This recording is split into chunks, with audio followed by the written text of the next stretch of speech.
To add Grammarly for Outlook, start by opening your browser and searching for Download Grammarly for Outlook. From there, navigate to the official website, specifically the section for Grammarly for Microsoft Office. If you haven't already, sign up for an account by clicking the Sign Up button and following the prompts, which may include signing in with your Google account or email address.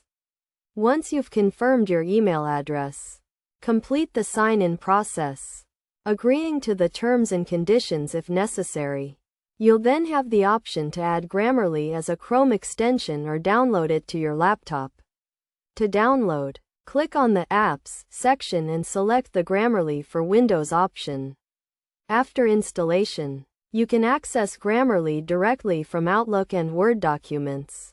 To use it with Outlook, create a new account or access an existing one, and the Grammarly application will be integrated into the platform. Next, open the Grammarly application, which you can do after installation, and explore its features, including the ability to change settings and upgrade your plan.